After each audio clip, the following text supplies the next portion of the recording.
have a confession to make. I just started with a start about 15 minutes ago. I was in the middle of a creative process getting ready for my parcels in the post, and I was going to make lots of nice things. And all of a sudden I remembered, oh my goodness, I have a YouTube live this morning. So here I am. I hope that it's clear. It looks kind of fuzzy to me, and that really bothers me. I'm just going to take a peek and see. I'm just going to wipe this off for a minute. Hopefully that's better. Okay, I'm hoping that's better. So these are the sets that I'm focusing on, as well as this punch right here. Okay, so this is what we're doing. This is the stamp set we're using. This is the coordinating punch. And here is the card. And I'm telling you, I didn't want to dig into one of my kits. I have 2 kits left, but I thought, you know what? I'm going to make this right from scratch. So this is a white card base, thick whisper white, now basic white. It is 4 1/4 by 11, scored at 5.5. So I've put a pool party layer on here. So we're going to take a piece of pool party cardstock and just cut it to the right size. Okay, so we're going to cut it to 4 1/4 by 5. And the reason that I've done that is because I needed to be able to tie my twine around the whole kit and caboodle. Okay. And I've also realized that the first things that we have to do is make this set because it has to dry. If you look very carefully at this card, you'll see there's a little white spatter in the background, and that has to dry. So the first thing we're going to do is take our stamp set, and we're going to take this special delivery stamp. Oh, and here's the card for next week, just in time for Valentine's. And we'll get our little gems out. These are little extra pieces I had in here from last week. We need this set, right? This stamp. And so we're going to stamp tone on tone. So I'm going to use my pool party ink.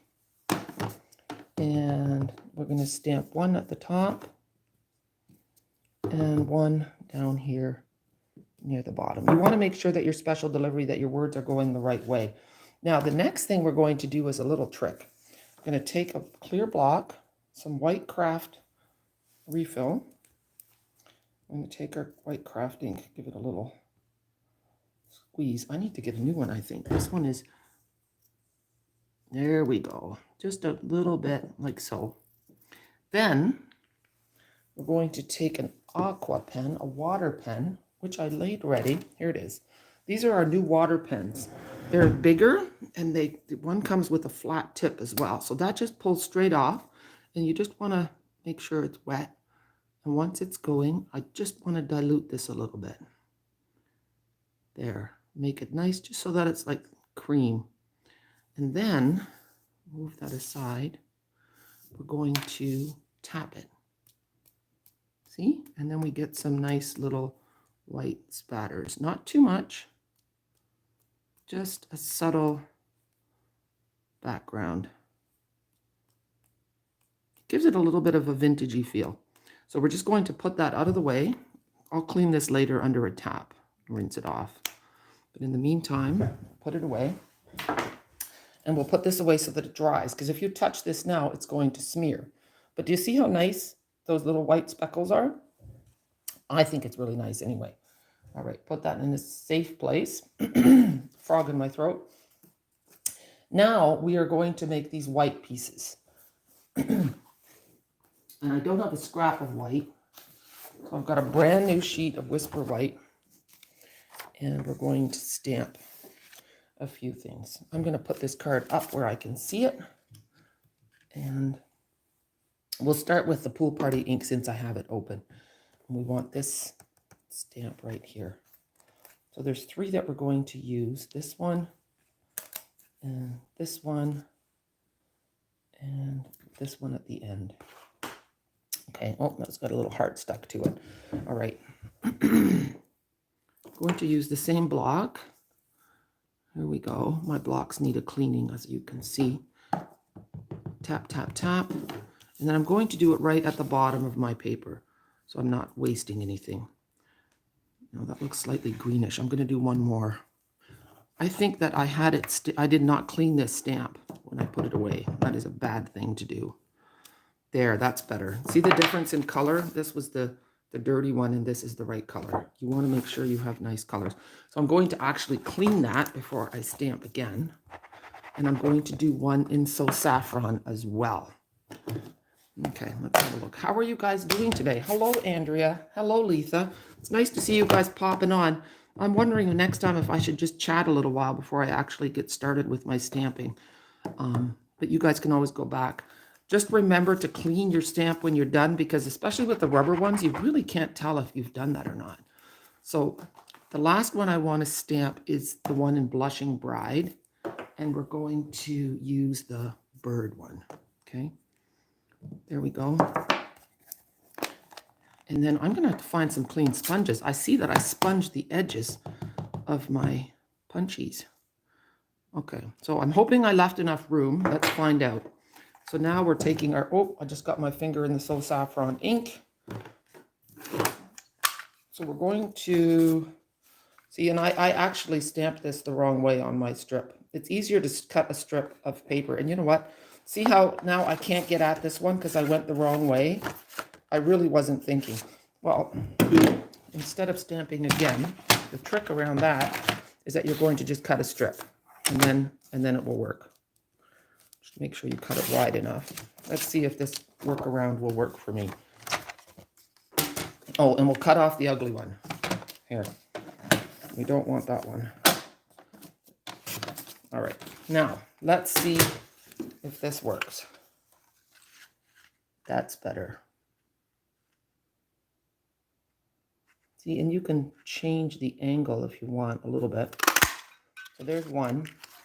But you see, this just doesn't work. I really, really messed up with how I stamped. It's because I didn't have a scrap ready. And if you missed the beginning of my video, I confessed that I had completely forgotten that this is what I was supposed to do today. I had a phone call from my grandkids, and that was really nice. And then I thought, oh, you know what? I'm going to get started with my parcels in the post. And all of a sudden, I don't know what it was. I'm thinking, oh my goodness, it's Tuesday morning. I'm supposed to do my coffee and a card. And here I am. So that's why at the beginning you didn't get to see my face, because I still have bed hair. I thought, I'm not going to see anybody today. You know when you're in that COVID mindset? Okay, so now we are going to stamp the love in Versamark, okay? Because we want to emboss that. Let me just clean this one. You're getting a little bit of an accurate idea of the mess. Here, I'm going to let you look at this guy while I am getting my embossing ready. Look how cute he is. This is the little Love Notes box that came with the Paper Pumpkin add-on, and it all matches. It's just so stinking cute. So yeah, I had all kinds of things going around in my head that I wanted to do. So that was how I got distracted. So Versamark, tap, tap, tap. And they're a nice firm press. And then somewhere on my messy desk is a coffee filter and white embossing powder. Yeah. There we go. You know, there's one thing about not cleaning up. You do kind of have a rough idea of where everything is. So I put my lid on very well. Look at this little bit of powder. It's been lasting me and lasting me. And look at, you can see all the junk that's in my embossing powder. This stuff must have been spilled. But you know, it doesn't stick. The junk doesn't stick. So it's all good. You don't have to be too finicky about your embossing powder. Okay, so now we're going to heat that. And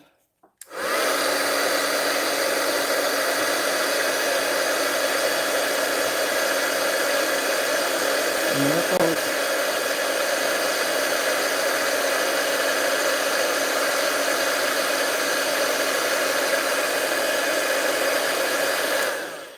Embossing really is so much fun, but it's not fun if you have a dry Versamark. Then embossing doesn't work, and you don't understand why. It's because your Versamark pad is not juicy enough. So there's nothing for the powder to stick to. So then it doesn't melt. It's just a big mess. So now we have that, and we need one more thing. We need to stamp our, oh, you know what? I'm going to use, no, I'm not going to do that. Okay, I was going to use my little scrap, but then I remembered I wouldn't have anything to hold on to. So didn't want to do that. Okay, so we have this in Pool Party, And the stamp that we use for that, I think, is 1 1/4 inch, the punch. Oh, thanks, Letha. I was pretty excited to be in the weekly success, Stamping Succeed Weekly. All right. Sorry, I had to run away to grab the punch. I still have a really old-fashioned punch there, and I pressed too hard. You can see that too. There's a little dot in the middle of my circle. So I'm going to try one more. See how the little dot is in the middle? Sometimes when you have a big negative space in the middle, if you press too hard on your ink pad, you will get ink in the middle, and that's not good. So I'm just going to clean it off, press it down. Oh, that's not good either. The water came out of my chamois. So don't press too hard on your ink pad. Tap, tap, tap. And here, let's go beside it. Okay, good. No spot in the middle. I know it's the little things, but there, and eyeball it, clamp, down we go. Okay, the next thing we need is this piece in the middle here. So let's just give it a measure. It is 2 inches. So 2 inches by 5 1/4. I'm just going to close up my ink pad so I don't get my fingers in them. You know I will. There. Try not to lose any of my pieces. Okay, so 2 inches by 5 1/4. I'm going to cut it this way. 2 inches. And then I missed a detail. I'm telling you, this whole thing about not being ready, I'm telling you, it's got me scrambling now. The script, oh, I see it. I kept everything in one box, and I'm so glad I did. I see it. It's just really close. I'm going to grab it.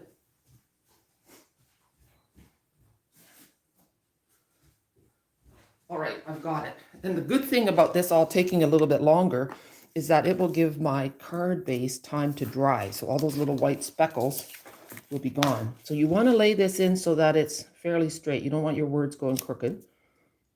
There. And now I'm going to make some room, move all my stuff. I tell you, when you do crafting, you are always, always, always cleaning up. Oops. And that can get really tiresome. You could just have a person full-time cleaning up after you. If I was super wealthy, I think I would do that. So I have my die cut machine, and I'm getting rid of number 2, and I'm only going to use this gray one, which is number 4. Okay, so for a thick embossing folder, you put I'm just going to tilt it a little bit. So here it is. And then just one. So you've just got the base and then this gray plate. And there we go. Let's run it through.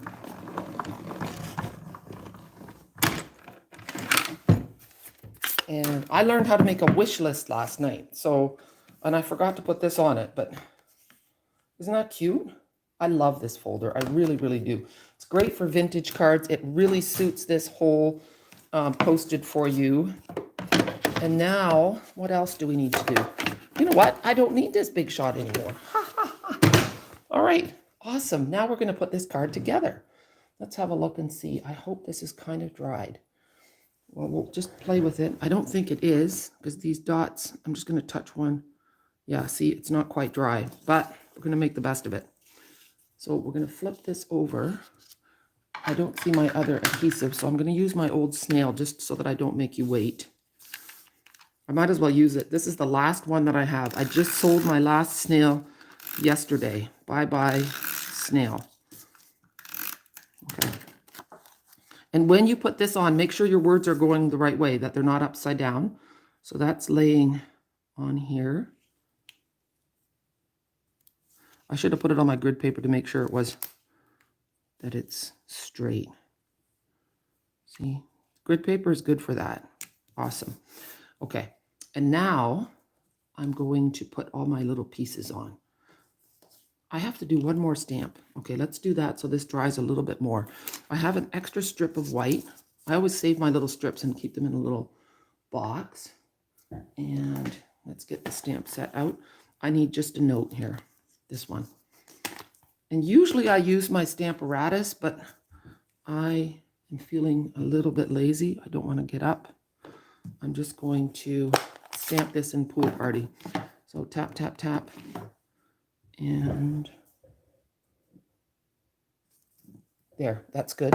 And then this is just a little short piece. And I'm going to find a sponge.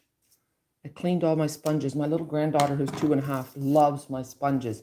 And she's always playing with them. So I washed them all because she mixed up my dirty ones and my clean ones. So let's just have a look, see where they went.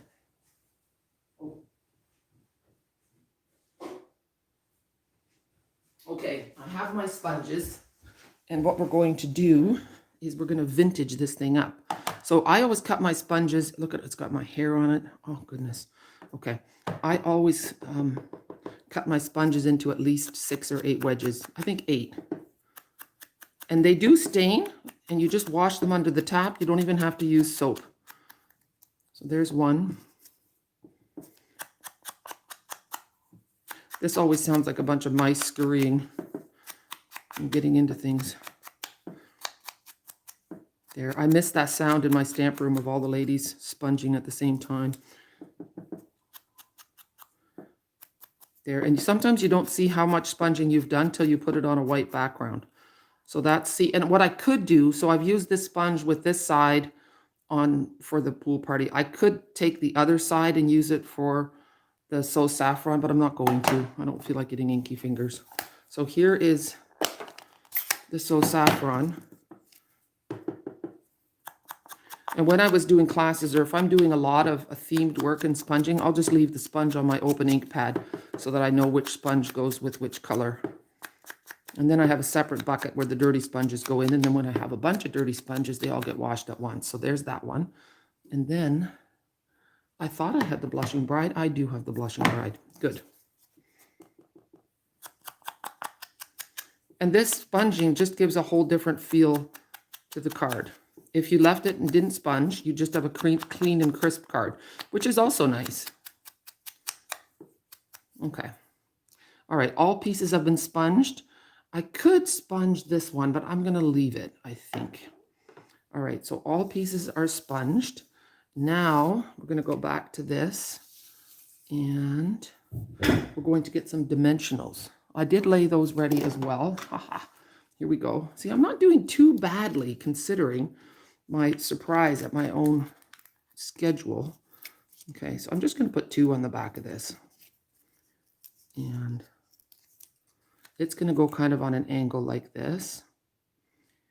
And then this one is going to go slightly like that. So I'm just going to put some dimensionals here. So there and there. Not on the overlapping part. There. Hopefully I remembered that correctly. Sometimes I'm spatially challenged. There. And now the yellow one is going to go flat. Okay. And it's tucking under just a little bit. And slight angle. There. And the delivery one will pop up as well. It's just getting one. It's fun. This is just like making a collage, a little puzzle. This is the kind of puzzling that I like. I do not really enjoy making puzzles. The only part of the puzzle that I like is doing all the edge pieces. Okay, now we're going to tie the linen thread around, if I can find it. Okay, I'm doing so well. All right, so this is like tying a present. So you want to flip it over, I think. Yeah. You want a good long end over there. So you want to flip. Oh no, I lied. We've got to start at the top. There. Here we go. So across the front, then around the back, do it like this, kind of flip it like that. It's just like tying a present, but you want it to be on one side. So just let me look, make sure I've got it on the right side. Yeah. And then I'm going to tie it right where the intersection is. So right there. And then I'm going to tie it in a knot first. Oh, it moved on me. Oh, that is not cool. Well, you know what? It is what it is. The bow is going to be higher today. Sometimes you have to realize when to give up the fight and just let creative license take over. My bow, I don't want it that big. Now you see how it's all curling up on me? You can just with a little spit on your fingers, just do that. I don't want to spit in public, especially not during COVID, but that's all I did. A little saliva goes a long way. All right. There. And now we're just going to trim our ends. There's my ribbon scissors. There. I wasted a little bit, but not too bad. Not bad at all. Okay, so now the last thing we want to do is pop up this. And then we're going to put the just a note on. So you can see that this card is quite easy to replicate if you have the supplies. So if you're in Canada, I will post the supply list underneath so that you can order online for me. If you order online for me, you will get a pack of resin hearts this month. Oh, I don't want to cover that up. See, I made a mistake. That should have been lower. So guess what I'm going to do? I'm going to cheat. And I'm going to stamp another one. Anyway, you get a pack of resin hearts and you also get a free tutorial. There. See, now that doesn't look good, but that part's going to get covered up. So we don't have to worry about it. There we go. But anyway, you can also buy the, you know what? This has got to come down a bit too. It's not being very happy about what I did. So because this is kind of messed up, I'm going to put another one beside it. Yeah, you can buy the kit so that you don't have to do all the cutting, so that your package comes in the mail and you can just create along with me without having to prep anything. It's just an indulgence. I kind of messed that up.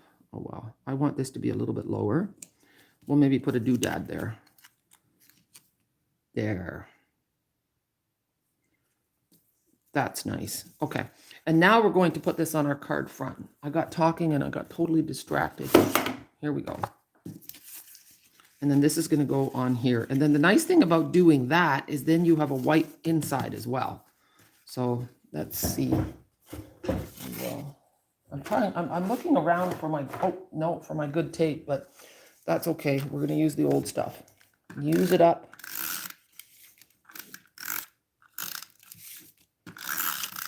So I hope to do another video on YouTube with my parcels in the post as well. So stay tuned for that. Make sure you subscribe to my channel and then you won't miss any more videos. Next month, I'm supposed to do the kangaroo one. Did I just spit on that? No. There. That's done. What do you think, guys? Do you like it? I was going to put something over top of where I messed up, so let's do that for a minute. There's my pokey tool. We're going to add some gems. Here. An embellishment opportunity. Look at that. Nobody will ever know that I messed up. There. And how pretty is that? Isn't that nice? No one will know. I could get even more generous with my gems and add another one in. There. And you know what I'm doing? I'm trying to see how many I have, and I want to keep it fairly even. So I think I'll use another one of these champagne ones. These are called elegant faceted gems. There. An odd number is always more pleasing. So that's it for today, guys. Here's this little cutie, and I want to show you something else. This is the one that we're making next week as we're closer to Valentine's Day. So now is the time to get ready for Valentine's. And in the latest Paper Pumpkin, I have no idea if there's going to be refill kits available, but look how cute. There's one card, and they come with red envelopes. So there's one. And here is the other one. Look at that. Isn't that nice? So that's what I've been busy with. Thank you so much for joining me today. I hope that you have a super day, and I hope that you come next week. All right. Have a good day. Bye.